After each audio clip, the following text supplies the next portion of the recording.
À l'heure où la créativité jaillit de toutes parts, dans la musique, le cinéma, la littérature, les arts visuels, une question essentielle mérite d'être posée. Que vaut une œuvre si elle n'est pas protégée? Le droit d'auteur est bien plus qu'un simple dispositif juridique. Il est le fondement de la reconnaissance matérielle et morale des créateurs, mais aussi le garant de leur dignité, de leur expression et de leur capacité à vivre de leur œuvre. Mais ce droit est-il suffisamment connu en République de Guinée? Est-il suffisamment appliqué? Autant de questions auxquelles nous tenterons de répondre au cours de cette émission. Notre invité est un juriste abouti, titulaire d'un master en droit public, mais aussi conseiller juridique avec plus de 5 années d'expérience. Il est à ce jour à la tête de la plus grande institution de droit d'auteur de notre pays. Aimables téléspectateurs, installez-vous confortablement et ensemble démarrons ce voyage autour du droit d'auteur.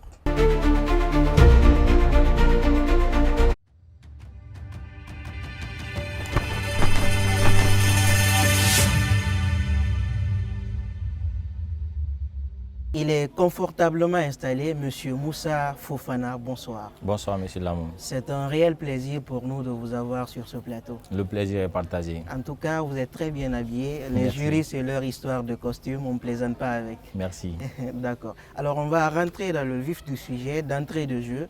Aujourd'hui, on parle du droit d'auteur en République de Guinée. Mais parfois, certains citoyens se demandent c'est quoi une œuvre, c'est qui un auteur. Il y a des questions aussi basiques qui reviennent. Et aujourd'hui, on a la chance de vous avoir, vous en tant que directeur du Bureau guinéen des droits d'auteur. Mettez-nous à l'aise, c'est quoi, qui est auteur et c'est quoi une œuvre? Écoutez, je pense que la question elle est très importante. Et on commence par l'auteur ou l'œuvre. Les deux sont indispensables, sont indissociables. L'auteur, c'est au sens de la loi, toute personne physique qui crée une œuvre. Voyez-vous que l'œuvre revient même dans la définition de l'auteur. Alors, une œuvre, c'est quoi? Une œuvre au sens du droit d'auteur, c'est toute création humaine originale. En fait, en matière de droit de la propriété intellectuelle, droit duquel il est dérivé la propriété littéraire et artistique d'une part et la propriété industrielle et commerciale, il y a les volets qui sont de droit d'originalité et d'autres de droit de nouveauté. L'originalité revient à la littérature et aux œuvres musicales, aux œuvres du cinéma, aux œuvres chorégraphiques et aux arts plastiques. Maintenant, pour ce qui est de la nouveauté, c'est les brevets, les noms commerciaux, les marques, les insignes. Elles sont toutes appelées œuvres. Mais dans le cadre du droit d'auteur, ce sont les œuvres littéraires et artistiques qui bénéficient de la considération d'originalité. Dès lors que cette création, qu'elle soit faite par un littéraire ou par un artiste de façon générale, est originale, on parle d'une œuvre en droit d'auteur. Très bien. Alors l'autre chose, tout à l'heure dans la définition, vous avez dit personne physique. Alors ça veut dire qu'une personne morale n'est pas auteur? Non, une personne morale ne peut pas être auteur au sens de la loi. D'accord. La paternité d'une œuvre est toujours accrochée à une personne physique qui crée une œuvre. Personne physique, entendez là, vous, individuellement pris, moi, Mamadou, Ibrahim, mais personne morale, pas du tout. Pas du tout. Personne physique est cette personne au nom de laquelle l'œuvre est enregistrée devant un organisme de gestion collective. En République de Guinée, toutes les œuvres qui bénéficient de la protection au sens de la loi 028 portant protection de la propriété littéraire et artistique sont censées être enregistrées au Bureau guinéen de droit d'auteur. Et en pareille circonstance, ce que vous dites est tellement intéressant que j'ai envie que vous le disiez de manière très calme. En fait, je disais donc qu'une œuvre, elle appartient forcément à une personne physique. Cette personne physique, c'est qui au sens de la loi? C'est celle-là qui prend l'initiative d'enregistrer l'œuvre par devant un organisme de gestion collective. En République de Guinée, l'organisme de gestion collective est l'unique d'ailleurs, c'est le Bureau guinéen de droit d'auteur. Donc une fois l'œuvre est enregistrée, la personne bénéficie d'une présomption de paternité jusqu'à l'établissement d'une preuve contraire à la paternité qu'il puisse en résulter de l'œuvre enregistrée. Et en pareille circonstance, les droits moraux et patrimoniaux sont conférés à la personne. Donc c'est la personne physique qui est propriétaire d'une œuvre. Alors, très bien. Après qu'on ait compris ce que c'est ou qui est auteur, à présent, c'est quoi une œuvre? Eh bien, j'ai dit donc une œuvre, c'est toute création humaine qui a le caractère original. Original. En fait, la seule condition de paternité d'une œuvre résulte de son originalité. L'œuvre doit être authentique, l'œuvre ne doit pas être entachée de plagiat. D'accord. Comment on apprécie cette originalité? L'originalité est examinée par le Bureau guinéen de droit d'auteur. En fait, au Bureau guinéen de droit d'auteur, il y a en République de Guinée, c'est le cas donc de la Guinée, je parle du Bureau guinéen. Ailleurs, il y a aussi des organismes des élections collectives. Il y a une commission interne qu'on appelle la commission d'identification des œuvres. Une œuvre déposée au BGDA ne confère pas tout de suite la paternité à son déposant ou à la personne qui demande d'être enregistrée. L'œuvre est examinée en commission. C'est après cet examen, si l'œuvre est réputée être originale, elle est conférée donc à son auteur la paternité. Et c'est en cela qu'on peut se proclamer des propriétaires de droits d'auteur en République de Guinée. Alors, on a défini ce que c'est une œuvre, on a défini qui est auteur. À présent, l'autre question qui revient également, c'est de savoir, lorsqu'on crée une œuvre, lorsqu'on est artiste, quelle est la procédure à suivre pour pouvoir non seulement protéger son œuvre, mais pouvoir en jouir des fruits de son œuvre? Bien, et artiste ou pas, je préfère la notion auteur parce que c'est extrêmement important. Aujourd'hui, la conscience collective, le commun mortel pense qu'est auteur, c'est cette personne qui crée une œuvre artistique. En fait, la notion d'auteur, elle est fourre-tout. Au sens de l'article D de la loi, je répète que c'est toute personne physique qui crée. Donc, il peut s'agir d'un littéraire, il peut s'agir d'un cinéaste, il peut s'agir d'un chorégraphe, il peut s'agir d'un peintre. Il peut même s'agir d'un créateur de logiciels d'informatique ou d'ordinateur. L'ensemble de ces personnes qui sont censées créer une œuvre originale bénéficient de la qualité d'auteur en République de Guinée. Maintenant, pour qu'une œuvre soit enregistrée au Bureau guinéen de droit d'auteur, il faut qu'elle soit originale. J'insiste sur cet aspect parce que c'est la seule condition d'ailleurs de protection d'une œuvre. Après donc que l'œuvre est réputée être originale, il est conféré à la personne qui dépose l'œuvre au Bureau guinéen de droit d'auteur une paternité, donc la qualité provisoire d'auteur, jusqu'à l'établissement d'une preuve contraire. Parce que vous pouvez quand même déposer une œuvre aujourd'hui. Après 5 ans, 10 ans, quelqu'un réclame la paternité de cette œuvre. Il y a un conflit de paternité qui naît. Et ça se règle après. Maintenant, les droits qu'une œuvre enregistrée puisse produire donc à ses propriétaires, ce sont des droits moraux et des droits patrimoniaux. En fait, de façon très simple, un droit moral, c'est l'ensemble des droits qui ne peuvent pas être évalués en argent, dont le Bureau guinéen de droit d'auteur et l'État a mis en place un mécanisme de textes juridiques de protection pour l'honneur, pour le plagiat, pour la falsification et pour l'atteinte même de la moralité de la personne propriétaire d'une œuvre. Les droits patrimoniaux, ce sont l'ensemble des droits qui puissent être évalués en argent, pécuniaire notamment, dont l'utilisation de l'œuvre peut conférer à son auteur. Il peut s'agir d'une exécution publique de cette œuvre, il peut s'agir d'une communication publique de cette œuvre. On reviendra sur les modes de perception, notamment puisqu'il y a une question très bien en rapport avec ce que vous évoquez. Mais l'autre chose, c'est de dire, par exemple, on est auteur. On a défini ce qu'est un auteur, c'est quoi une œuvre, qu'est-ce qu'il faut pour enregistrer l'œuvre et pour pouvoir en jouir. Parfois, on a du mal à voir le champ d'application du droit d'auteur parce que certaines personnes créent, par exemple, des jeux vidéo où se disent, est-ce que je suis auteur ou pas?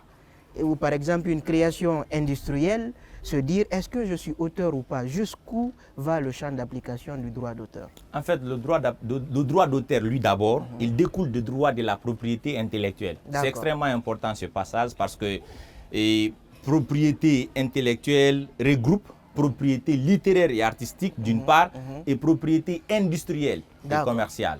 Le premier volet, c'est ce qu'on débat ici, vous et nous, c'est le droit d'auteur, c'est le droit de la propriété littéraire et artistique. Et pour se réclamer de la qualité de propriétaire de cette œuvre littéraire et artistique, il faut que ton œuvre soit originale. De l'autre côté, l'œuvre doit être nouvelle. C'est les brevets, les noms commerciaux, les insignes, les marques. Ça, c'est la nouveauté. Ils sont aussi auteurs, mais cette fois-ci, de la propriété industrielle. On ne gère pas ça. Nous parlons du droit d'auteur. Donc, les auteurs qui créent des œuvres originales. Et de cette originalité, c'est à eux s'applique la loi 028 portant protection de la propriété littéraire et artistique en République de Guinée. D'accord, parfait. En tout cas, on apprend beaucoup dans cette émission. Après qu'on ait fait ce distinguo-là, il est important aussi de rappeler, puisque généralement, après qu'on s'est enregistré en tant qu'auteur, on a fait une œuvre qui est originale, qui a été examinée. Comment faire pour qu'on puisse en jouir des fruits? Quels sont les modes de perception ou quelles sont les lignes sur lesquelles on peut payer les auteurs en République de Guinée? Ben, vous savez, une œuvre, naturellement, elle a pour vocation d'être consommée. Parfait. En fait, aucun créateur ne crée une œuvre pour ne pas qu'elle soit consommée. Super. Alors, la question qui se pose, c'est comment les œuvres sont consommées. Quelles sont les voies et moyens de consommation d'une œuvre? D'autant plus qu'on sait, chaque consommation d'une œuvre équivaut à une rémunération à son auteur. Mais la question pertinente qui est importante, c'est comment l'auteur d'une œuvre peut bénéficier de ses fruits. D'autant plus qu'il n'a pas le don de d'ubiquité, être présent à tous les endroits et au même moment pour suivre ou contrôler l'utilisation de ses œuvres. Tout à fait. Alors, comme on sait que l'œuvre doit être utilisée, qui est donc celui qui représente l'auteur devant toutes les instances par devant lesquelles ses œuvres sont en train d'être utilisées? C'est donc le rôle du Bureau guinéen de droit d'auteur.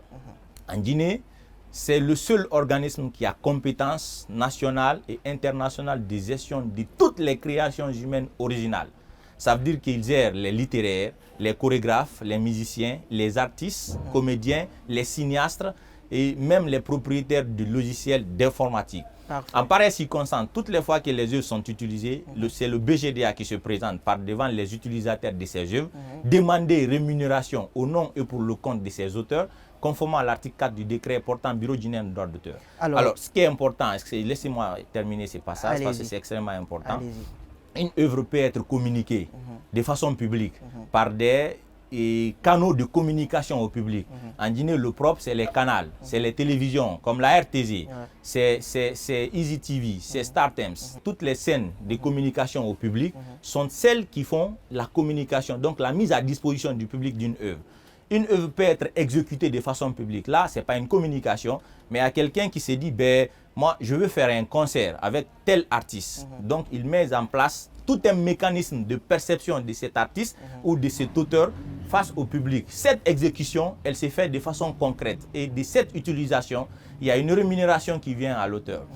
Il y a aussi le fait de photocopier, d'imprimer, d'utiliser par des voies de transfert, par les moyens de technologie qui permettent aujourd'hui à tout propriétaire de ces appareils censés utiliser une œuvre de l'esprit de se positionner au paiement d'une rémunération après la copie privée, appelée la copie privée. Cette copie privée, c'est donc la résultante de cette utilisation privée qui en amont était gratuite, mais aujourd'hui, pour la masse d'utilisation de ces appareils, il y a une perception qui est faite sur le cordon douanier au nom et pour le compte de ses auteurs. Il y a l'utilisation sur des scènes numériques, on appelle les plateformes digitales. Alors quelqu'un peut, par la possibilité de se connecter, utiliser une œuvre sur YouTube, sur Spotify. Ce sont des plateformes digitales qui communiquent les œuvres de l'esprit. Il y a aussi une rémunération qui se fait dans ce sens. Il y a également les sociétés de téléphonie qui, par les moyens de tonalités d'attente, positionnent les œuvres de l'esprit. Il appartient à X et à Y, détenteurs d'un numéro, de souscrire donc à ces arts d'utilisation, ce qui revient automatiquement à une perception pour les auteurs. Toutes ces lignes de perception sont faites au nom et pour le compte des auteurs, mais par le Bureau guinéen de droit d'auteur. Alors, on aimerait bien savoir, est-ce qu'il y a des pourcentages, est-ce qu'il y a des frais de gestion qui sont déduits et qu'est-ce qui revient aux auteurs? Est-ce qu'il fait la lumière sur cette Tout affaire? Naturellement, en fait, tout ce que le BGD a fait en termes de gestion de droit d'auteur, que ce soit en Guinée ou ailleurs, et il est endossé par des textes réglementaires. Le propre pour la répartition des droits, c'est l'arrêté 1987. Cet arrêté, il est de 2022. Cet arrêté positionne ou fait clairement la part des choses en termes d'utilisation, en termes de perception et de répartition aux ayants droit. Selon qu'une œuvre soit une œuvre unique, donc propriétaire unique, il est à la fois auteur, compositeur, arrangeur et producteur. Il bénéficie, après déduction des frais de gestion et les charges fiscales, donc la taxe sur les impôts et la taxe sociale, le reste est alloué à cet auteur qui a l'œuvre unique.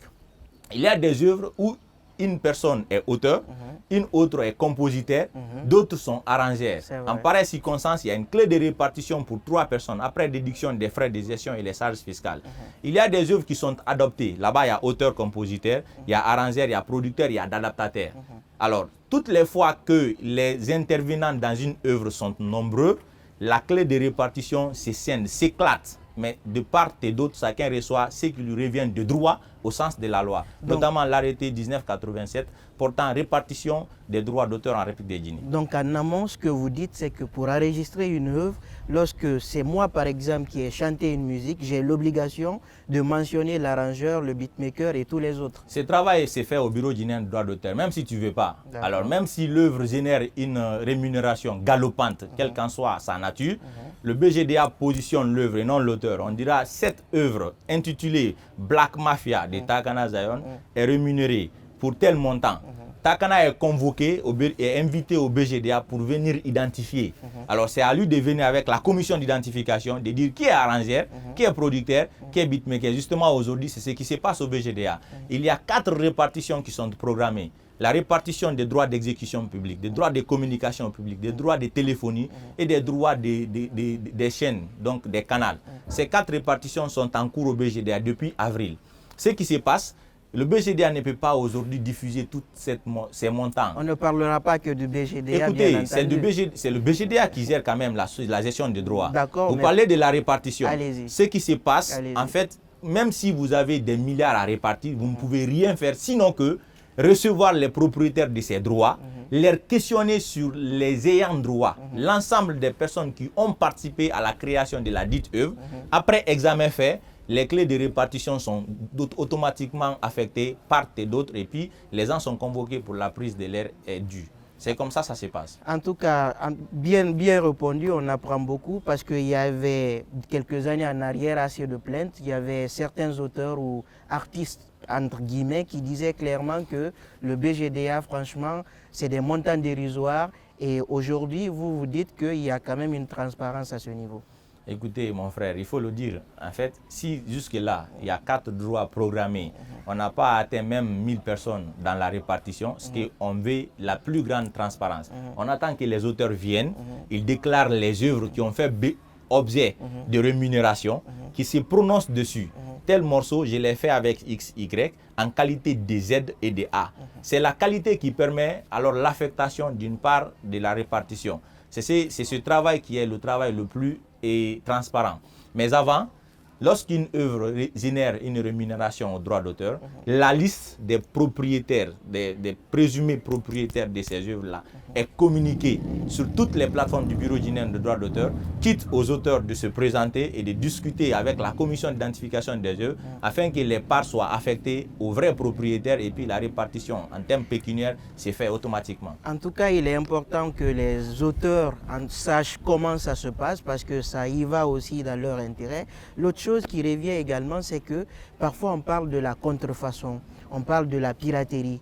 Réellement, quels sont les mécanismes mis en place par cette institution de gestion collective de pouvoir notamment freiner l'élan de ces infractions? Avant de freiner l'élan, il faut d'abord comprendre effectivement c'est quoi cette contrefaçon. C'est quoi la contrefaçon? Parce que le centre d'application de la contrefaçon s'élargit aujourd'hui. D'accord. Le premier aspect très important de la contrefaçon qu'il faut retenir, c'est toute utilisation d'une œuvre de l'esprit sans le consentement de son auteur.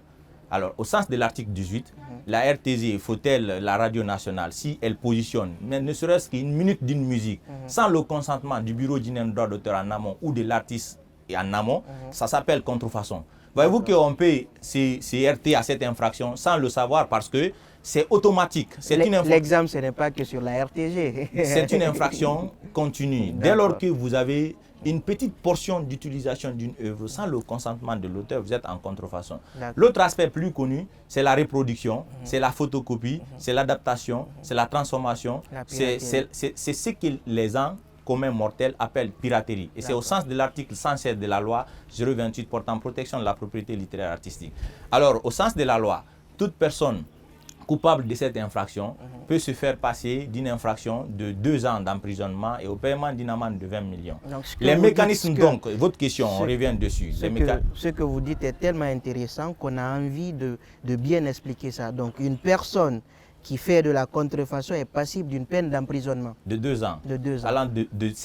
Allant de 2 mois à 2 ans. D'accord. Alors, le simple fait d'utiliser une œuvre de l'esprit sans le consentement de l'auteur, que ce soit en resto, en maquis, en bar, en boîte de nuit, en cérémonie de mariage, en campagne de publicité ou que ça soit en radiodiffusion, sans que tu n'aies un contrat avec le bureau guinéen de droit d'auteur, tu t'exposes au sens de la loi à la contrefaçon, laquelle peine peut aller jusqu'à 2 ans d'emprisonnement et au paiement d'une amende de 20 millions. Alors, ce que je vous dis, c'est qu'aujourd'hui, si je veux organiser mon mariage, je dois aller au bureau guinéen des droits d'auteur pour dire je vais utiliser des musiques au cours de mon mariage. Sinon, je tombe sous le coup de cette infraction. Très bien. Alors, qu'est-ce qui se passe? Le bureau guinéen des droits d'auteur est en train de conclure pour faciliter le process.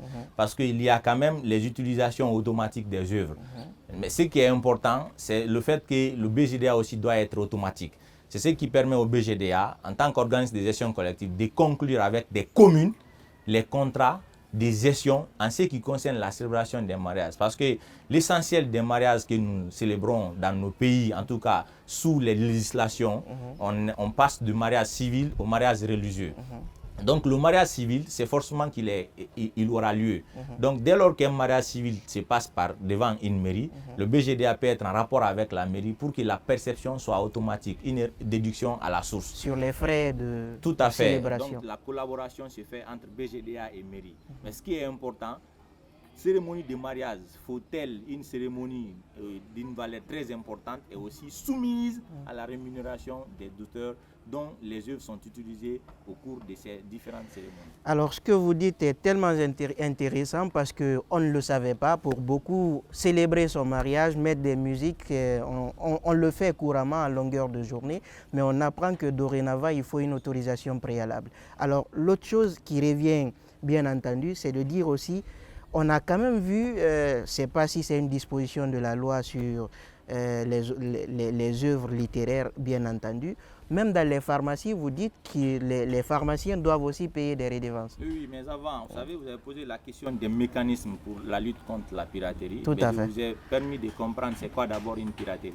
En termes de mécanismes disposés au Bureau guinéen du droit d'auteur, en fait, il faut dire que le BGDA aujourd'hui a à sa disposition une police spéciale formée à cette fin, affectée par devant elle, en tant qu'institution, pour la défense et la protection de toutes les œuvres. Elle est appelée Brigade spéciale de lutte contre la piraterie. Une vingtaine de policiers formés avec toutes les techniques, même les pirateries qu'on fait sur le net, qui aujourd'hui a pour vocation de lutter contre la piraterie.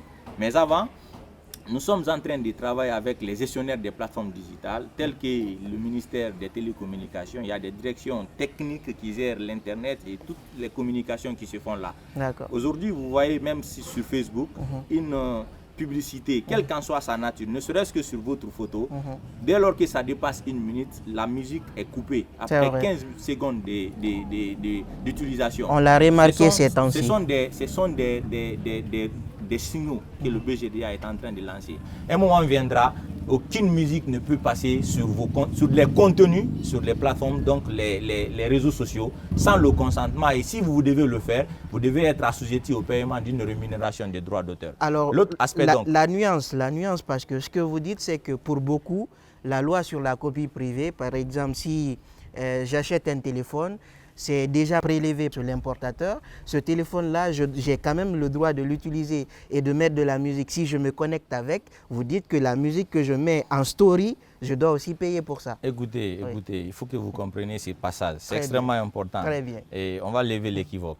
En fait, la rémunération pour copie privée, écoutez, le nom, copie privée, ça vient du principe selon lequel l'utilisation dans le cercle privé, le cercle familial, le fait pour X d'être à la maison, d'émettre un son, l'écouter avec sa femme ou ses enfants, c'est ce qui est appelé l'utilisation privée au sens de l'article 20 de la loi sur la propriété littéraire et artistique.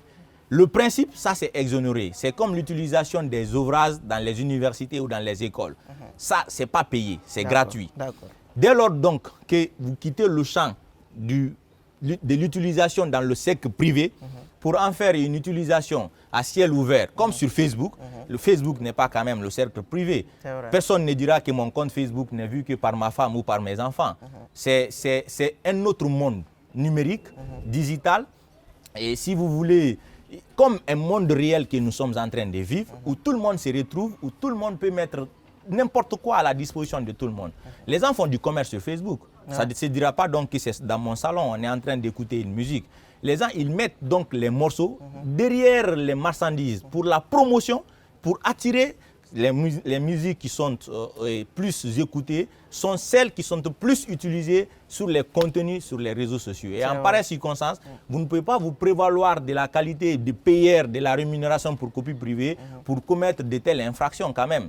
La copie privée, c'est l'utilisation privée qui est exonérée. Et ça, le paiement se fait à la douane. C'est une perception automatique à la source. Cependant, les réseaux sociaux ne sont pas le cercle privé. D'accord. Eh bien, vous le savez quand même que Facebook n'est pas un cercle privé. Tout à fait, voilà. tout à fait. Voilà. Alors, on retient que si vous voulez mettre une musique sur votre story, dorénavant, vous devez avoir une autorisation préalable ou vous devez payer pour ça. Donc, une réglementation assez haute, messieurs et dames. On apprend beaucoup dans cette émission. On revient à notre invité. Il y a pas mal de questions qui reviennent. Après, donc, on ait parlé de la protection des œuvres, notamment la brigade en ce sens. Vous parlez des littéraires. Pas que littéraire et artistique, parce qu'on parle aussi des ouvrages, des livres. Vous avez beaucoup parlé du mécanisme de répartition par rapport à une œuvre artistique. Par rapport aux œuvres littéraires, il y a parfois des co-auteurs, il y a parfois quelqu'un qui préface un livre. Comment la répartition est faite à ce niveau? En ce qui concerne la littérature, il faut le dire que le champ était méconnu, hein, pour ne pas dire vierge, au BGDA et même dans l'entendement du public. Ouais. La littérature est protégée au même sens que les œuvres artistiques. Alors, les premières, la littérature, elle se protège sur plusieurs aspects. La rémunération, elle est plus aussi foisonnante que la rémunération d'une œuvre artistique. Une œuvre littéraire en bonne et due forme, non tastée de plagiat, enregistrée au bureau guinéen de droit d'auteur, lorsqu'elle est exposée par devant les salons de lecture ou les salons du livre. Le propre en Guinée, c'est les 112 heures du livre, c'est le SALEC. Ces activités permettent d'exposer les livres en activité ou devant le public. Cette procédure permet aux auteurs de percevoir de l'argent pour l'exposition de leurs œuvres. Les mêmes ouvrages se retrouvent dans les bibliothèques. Chaque bibliothèque doit être recensée par le bureau guinéen de droit d'auteur. La location des œuvres littéraires est assujettie au paiement d'une rémunération proportionnelle au bureau guinéen de droit d'auteur. Troisième élément, c'est le contrat entre l'auteur et l'éditeur. C'est qu'il y a aussi une autre modalité de rémunération galopante pour l'auteur, lesquels contrats sont souvent alors conclus ou négociés à la hâte et que l'auteur sort souvent marginalisé. Sinon que le contrat d'édition est prévu par les dispositions des articles 56 et suivants de la loi 028 portant protection de la propriété, laquelle loi est très exigeante sur les conditions de rémunération de l'auteur, parce qu'il y a des clauses obligatoires, comme on aime à le dire, les mentions obligatoires, sans lesquelles le contrat lui-même il est censé être nul, et c'est d'une nullité absolue. Ces aspects sont très importants parce que ça permet à l'auteur d'avoir une rémunération à vie sur son œuvre.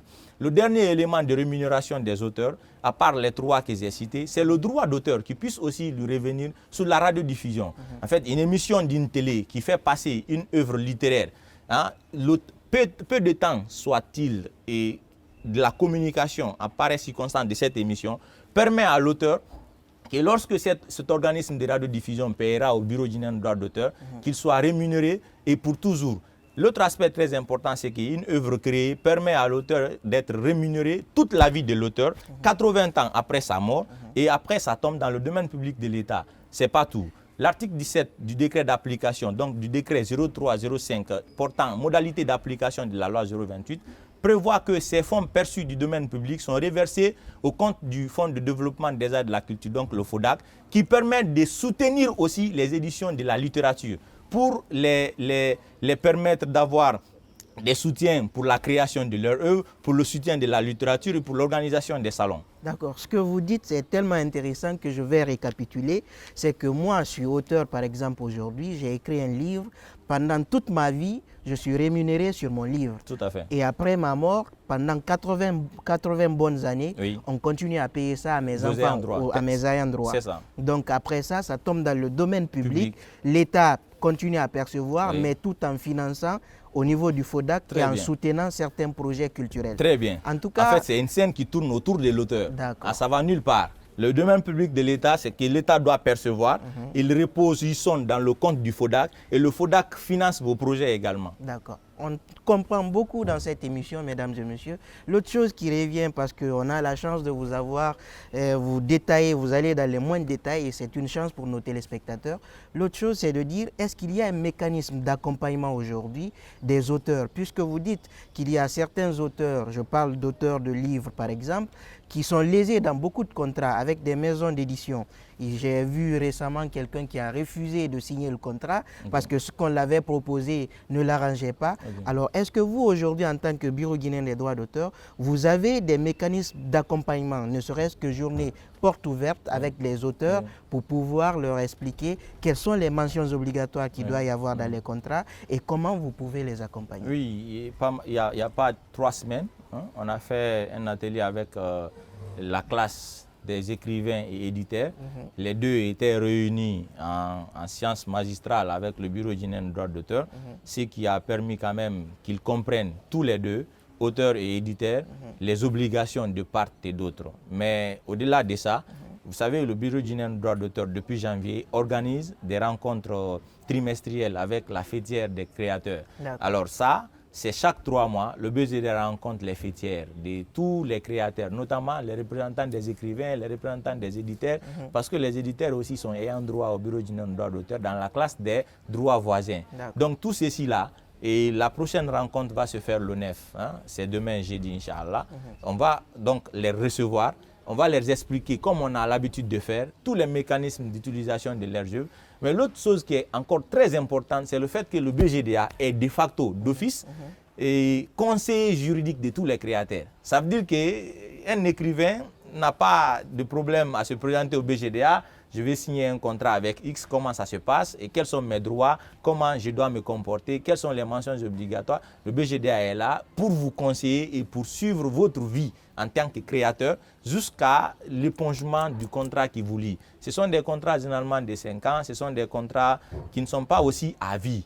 Donc il faut que les auteurs comprennent tout ça. Donc tous ces mécanismes-là leur sont expliqués lorsqu'ils sont au Bureau guinéen de droits d'auteur. Alors on aimerait bien comprendre, puisqu'il y a certains auteurs de livres par exemple, qui ont fait des contrats ou conclu des contrats avec des maisons de production à l'étranger. Jusqu'où peut aller l'accompagnement du Bureau guinéen des droits d'auteur? L'accompagnement, c'est technique et institutionnel. En fait, en amont, lorsque vous venez pour avoir des conseils, vous êtes conseillé largement. Au-delà, les conventions légalement tenues tiennent des lois à ce qu'elles ont fait. On ne peut pas te dire que ton contrat là, on peut aller saboter. La force obligatoire des contrats. Ouais. Donc les auteurs doivent être prudents en concluant, en s'engageant dans les contrats d'édition. Ce qui est important, vous parlez de l'accompagnement. L'accompagnement n'est pas que technique, n'est pas que institutionnel. Il y a des accompagnements aujourd'hui. Le BGDA, par le FODAC, par le biais du FODAC, j'insiste sur cet aspect. Parce que l'ensemble, il y a une bonne partie des fonds du FODAC, au-delà de ce que l'État paye. Le FODAC par définition? C'est le Fonds de développement des arts et de la culture. Parfait. Alors ce fonds, il y a un mécanisme de perception à son niveau, notamment pour ce qui est de la rémunération pour copie privée d'une part, et de la rémunération pour la reproduction par les moyens de la reprographie, c'est que le BGDA est obligé, au sens de la loi, de déposer certains pourcentages au compte du FODAC, parce que c'est le FODAC qui soutient l'édition littéraire et l'édition culturelle. Donc la loi permet que ce soit le Fonds de développement des arts et de la culture, que ce soit le Fonds de l'édition littéraire, que le BGDA contribue à hauteur de quelques pourcentages sur un certain nombre de lignes au sein du FODAC, lequel FODAC est obligé de soutenir, d'ailleurs qui le fait. Le FODAC soutient les éditions de la littérature, les éditions artistiques et les éditions culturelles. Alors l'autre chose, pour revenir au FODAC, c'est que lorsqu'on a un projet artistique ou littéraire, quelle est la procédure à suivre? Comment soumettre et bénéficier d'un financement? C'est mieux de partir sur le site du FODAC, parce que le FODAC a un manuel de soumission. Il y a toute une procédure de validation de projet. et ils sont transparents dessus parce que les communications ont été... FODAC va plus loin, former même des acteurs, comment soumissionner. Et chaque année, le FODAC fait une ouverture. Donc, et si vous voulez, ils organisent des conférences magistrales où ils passent par expliquer aux bénéficiaires ou aux potentiels bénéficiaires quelles sont les voies et moyens à suivre pour bénéficier. Au-delà, il met à disposition un manuel donc, de toute la procédure de soumission. Alors, on retiendra, mesdames et messieurs, si vous êtes auteur, vous êtes artiste, aujourd'hui, vous devez, si vous voulez soumettre votre projet, en tout cas pour obtenir financement au FODAC, allez-y sur le site du FODAC, recherchez le manuel de soumission et voilà, déposez vos candidatures et vos projets seront bien entendu financés. Il est important de le dire parce que beaucoup se plaignent, on dit le FODAC, on ne sait pas comment on finance et aujourd'hui, à travers cette émission, on a la chance de savoir comment tout ça fonctionne. Alors l'autre chose, monsieur Moussa Fofana, c'est de dire aujourd'hui, c'est qu'on parle parfois de rémunération des auteurs et les auteurs, par exemple, qui sont à l'étranger. Comment ça se passe? Bien, et vous savez, comme le football, le monde de des créations est organisé. Vous savez, vous avez la Fédération guinéenne de football, vous avez la CAF, vous avez la FIFA, ça et là dans le cadre du football. Je prends l'exemple sur ces aspects parce que c'est très élémentaire et les gens vont plus vite comprendre. Dans le cadre de la protection des droits d'auteur, vous avez le BGDA en Guinée, vous avez l'Organisation africaine de la propriété intellectuelle en Afrique, vous avez l'Organisation mondiale de la propriété intellectuelle dans le monde, vous avez la CISAC, c'est la Société des auteurs et compositeurs, qui est aujourd'hui permet à tous les organismes de gestion collective de se retrouver dans une seule plateforme, afin qu'il y ait des contrats de réciprocité. C'est quoi un contrat de réciprocité? C'est un contrat qui permet au Bureau guinéen de droits d'auteur de percevoir au nom et pour le compte des auteurs étrangers en Guinée et de rapatrier les fonds à destination à l'étranger. Et inversement, les sociétés de gestion collective ailleurs perçoivent au nom et pour le compte des auteurs guinéens dont les œuvres sont utilisées chez eux et rapatrient donc les fonds en République de Guinée. Et la base légale de ces mécanismes-là, c'est la Convention de Berne de 1886 sur la propriété littéraire et artistique. Et la Guinée est membre depuis combien d'années? Depuis 1980, à la création du Bureau guinéen de droits d'auteur. D'accord? Alors en septembre 80, la Guinée a ratifié ces conventions. Ce qui est important donc dans ces aspects, c'est que lorsque les États interviennent, c'est qu'ils interviennent au nom de 3 principes. Le premier, c'est le principe de la protection automatique qui permet à tous les États, dès lors qu'une œuvre est sur son territoire, de percevoir ou de la protéger. Deuxième, c'est le principe de la protection nationale. Ça permet à l'État de mettre au même pied d'égalité une œuvre étrangère et une œuvre nationale sur balance et de ne pas prioriser que les œuvres nationales. Le dernier, c'est la protection indépendante, ce qui impose aux États de faire la protection, de percevoir la rémunération et de répartir les fonds sans craindre de l'indépendance d'un quelconque État. En fait, ils sont indépendants, ils n'ont besoin d'aucune autorisation préalable pour jouir de ces droits que la loi ou la Convention internationale leur confère. Alors, c'est très bien expliqué. L'autre chose, est-ce que vous avez d'autres aspects du droit d'auteur que vous pourrez également développer pour permettre à nos auditeurs de bien cerner ce droit? En fait, le droit d'auteur, si on aime à le dire, c'est le droit de la création. C'est le droit qui protège tout ce que nous faisons.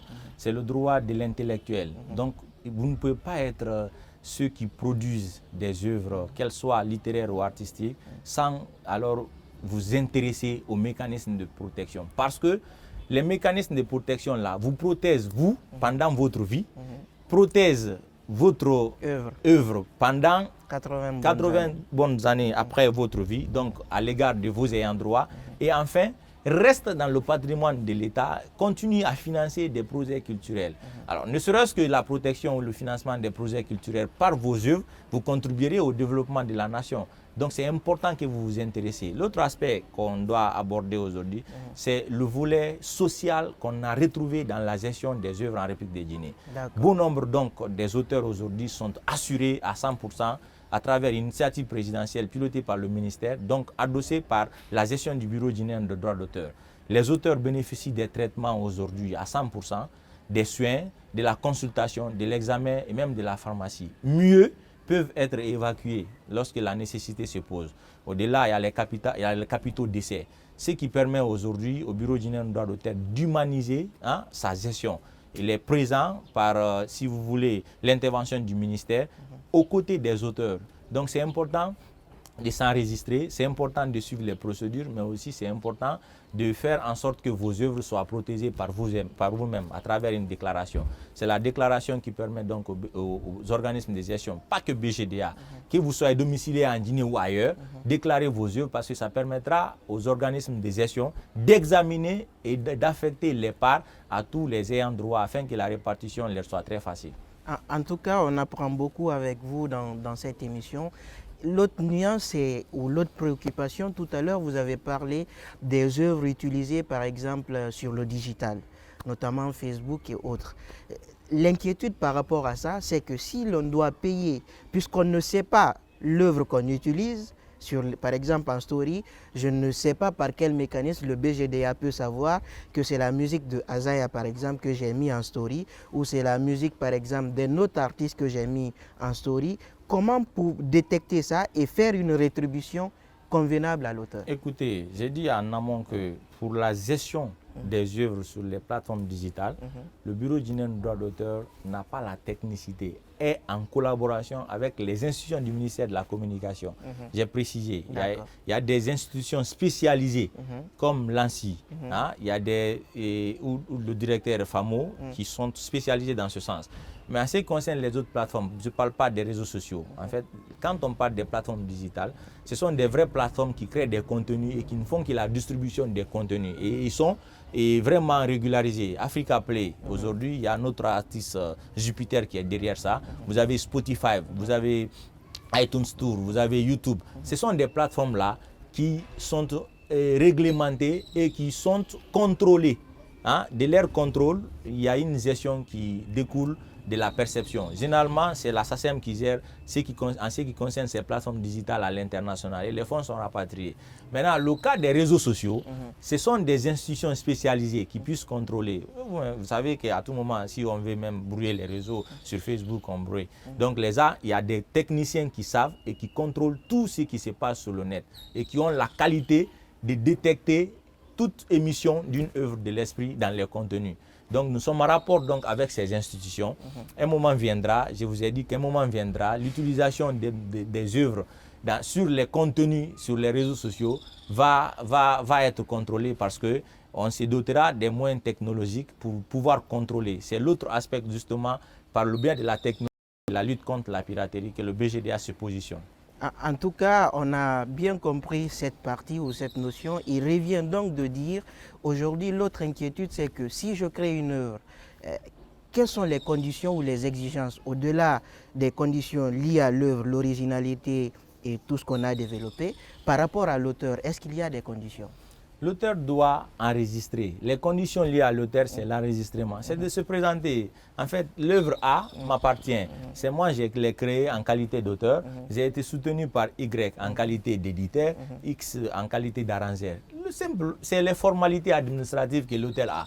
L'auteur n'a aucune autre condition pour que son œuvre soit protégée. Est-ce qu'il y a des frais relatifs à ça? Ce sont des conditions administratives. Ce qui est important, c'est le fait que l'auteur ait eu le courage de partir à la direction du Bureau guinéen du droit d'auteur. Généralement, ce sont des documents administratifs qui sont demandés pour que l'œuvre puisse être enregistrée devant la bonne personne, pour ne pas qu'il y ait confusion de paternité, parce qu'après, il y a les conflits de paternité qui naissent. Alors, comment faire? Parce que j'imagine que le Bureau guinéen des droits d'auteur a été créé depuis 1980, comme vous l'avez rappelé.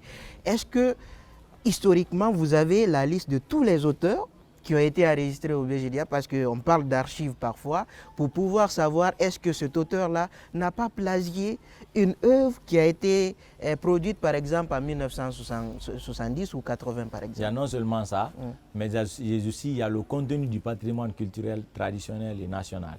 En fait, la liste des auteurs, on l'appelle ça le répertoire.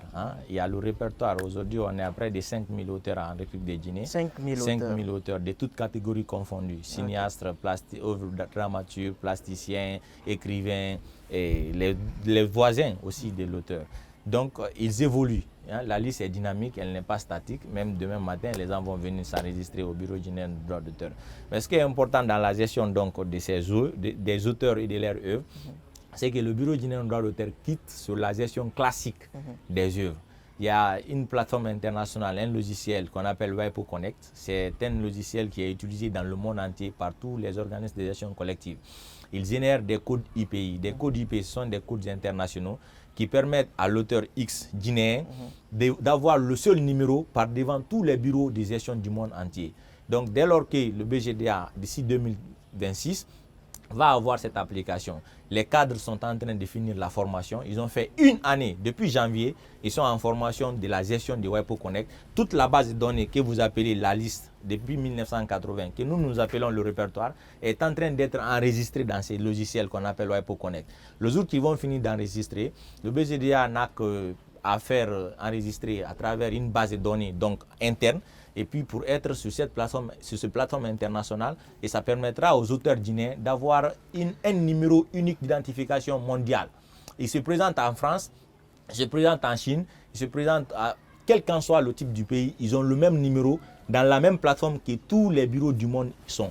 C'est ce qui se passe ailleurs. Donc nous sommes en train de transiter dans la gestion. Ça permettra donc à l'auteur, dès lors qu'il a ce numéro, ne serait-ce que dans la plateforme, de voir toutes ses œuvres depuis qu'il a commencé à créer. Donc c'est une vraie base de données de la gestion, de la carrière de l'auteur, de ses œuvres et de lui-même.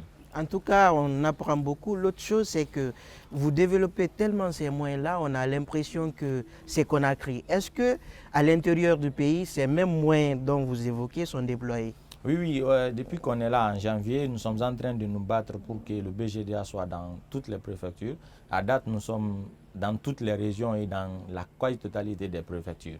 Ce sont des délégués préfectoraux. Il y a un bon nombre de cadres qui ont été recrutés, formés, outillés. Ils sont à l'intérieur. Ils font le recensement des auteurs et de leurs œuvres. Ils font la perception de la rémunération donc pour l'utilisation des œuvres et ils luttent également pour la piraterie. Ils jouent essentiellement ces trois rôles, mais ils remontent automatiquement et de façon instantanée les informations, les problèmes et les données qu'ils recouvrent en termes de la gestion des auteurs pour que ces données soient mises à jour de façon centrale à la direction générale du Bureau général des droits d'auteur. Et voilà, mesdames et messieurs, il ne reste qu'à vous dire merci encore une fois.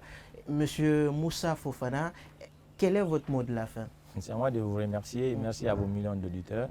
Je salue tous les auteurs de la République de Guinée. Je salue leur courage et leur dynamisme. J'ai envie de leur dire de passer au Bureau guinéen des droits d'auteur pour la déclaration de leurs œuvres parce qu'il y a beaucoup de répartitions positionnées. Dans les jours à venir, ils vont être très contents. Tous les auteurs, en tout cas, dont les œuvres ont été utilisées courant 2024 et récemment en 2025.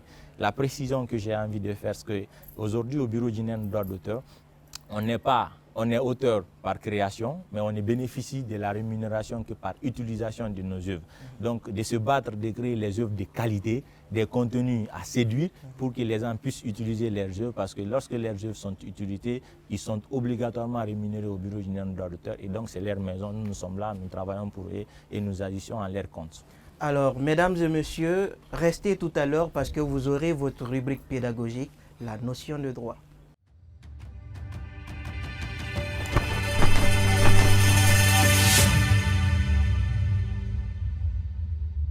L'obligation que le chauffeur de taxi a envers toi n'est pas la même que celle de ton avocat ou de ton employé.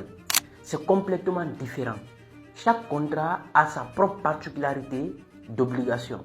Dans la dernière vidéo, je vous ai présenté l'obligation et ses implications. Mais ça, c'est juste la première couche du gâteau.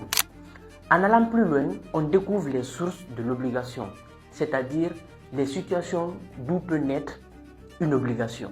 On a d'abord la loi qui peut imposer des obligations à certaines personnes. Ensuite, le contrat qui crée des engagements entre les parties. Les délits qui eux aussi peuvent générer des obligations même si tu n'avais rien prévu au départ. Ces obligations peuvent se classer en plusieurs manières. D'abord, selon leur objet. Par exemple, il y a l'obligation de ne pas faire. C'est souvent le cas de certains contrats de travail, avec la fameuse obligation de non-concurrence. En gros, tant que la personne travaille pour toi, elle ne peut pas faire le même boulot pour ton concurrent. Pas question de servir 2 maîtres à la fois. Ensuite, on a les obligations selon leur garantie d'exécution. Là, on distingue l'obligation de résultat et l'obligation de moyens. Quand tu prends un taxi et que tu payes, il a une obligation de résultat envers toi. En clair, il doit te déposer à ta destination. Donc, il n'y a pas d'excuse du style « j'ai essayé mais la voiture n'a pas accepté ». Non. Du moment où tu as payé, il doit te ramener à ta destination. Par contre, ton avocat, lui, il a une obligation de moyens envers toi. C'est-à-dire, il n'est pas obligé de te faire gagner ton procès à 100%, mais il est tenu de mettre en œuvre tous les moyens possibles pour défendre tes intérêts lors du procès. C'est un peu comme un médecin. Il ne promet pas de te guérir, mais il doit tenter de te soigner. Bien sûr, il existe d'autres types d'obligations plus techniques et parfois peu tordues. Mais ça, on en parlera peut-être dans une autre vidéo. Alors, aimables téléspectateurs, le plaisir fut pour moi de vous servir. Encore une fois, on aime beaucoup apprendre au cours de cette émission. Tribune Citoyenne, c'est l'émission où on vient apprendre, on se sert à satiété parce que vous avez des experts, vous avez des juristes, vous avez des intellectuels qui viennent et qui n'ont qu'à vous offrir le savoir qu'ils ont bien entendu appris. Aujourd'hui, on sait beaucoup sur le droit d'auteur parce que notre invité était aussi à la hauteur de nos attentes. Aimables téléspectateurs, on se retrouve très bientôt parce que le plaisir est toujours pour moi. À très vite.